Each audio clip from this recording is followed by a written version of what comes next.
nag-awa. Oh, Yorme.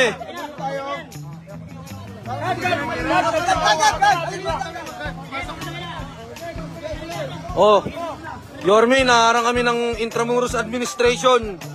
Kahit na binigyan nyo na kami ng pambili ng ano. Oh, sige. Oh. Ito, Yorme, oh. Oh. Oh, Yorme, ito. Oh. Anong pangalan mo? Oh, anong pangalan mo? Oh. Oh, binigyan nyo kami ng pambili, Yorme. Harangin lang nito mga to. Oh.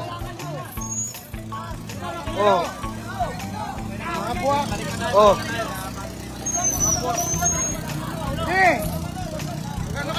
Oh. Yorme, oh. Binigyan kami ng pambili, harangin na itong mga to. Nakapag-meeting na eh, oh. Ikaw, ano? Ako, Barak! Sige, ako! Ano? Masyado kayo, ano? Ano na? Oh. Masyado kayo! Masyado kayo sumusunod! Gusto niyo ba? Sumusunod kayo! Oh. Kung nakuto sa inyo, papunta nyo rito. Pabayaan nyo muna kayo sa inyo para hindi kayo madamay. Kasi kayo damay kayo dyan. Damay kayo. Damay kayo dyan, sir. Sige na. Nakasunod lang kayo. Yung nakasunod dyan yung papunta nyo dito. Kaya dyan po kayo pabayaan nyo. Sige na. Harangin nyo na lahat! Sige, harangin nyo!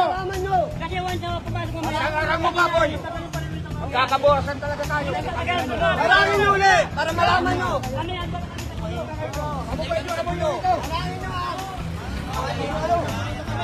Sige, pupunta kayo ron! Pupunta nyo na nyo! Magkaalaman tayo!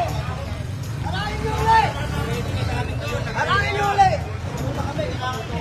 Pero kung kailangan namin Sir, nagkaroon na ng meeting yung barangay chairman namin, si Attorney Johan Padilla, kasama yung ibang government agency.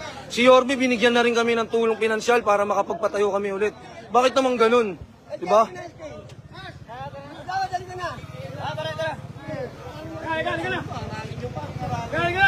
Sige, sige!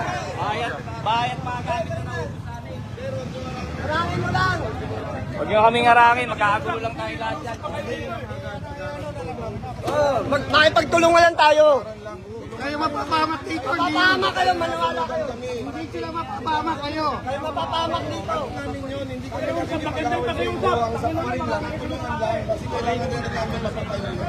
Pakisamahan lang tayo, pakisamahan lang.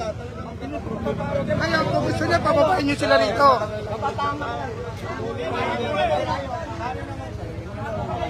Alam namin yan kasi ang patakaran ng Intramuros, alam namin na pero ngayon kailangan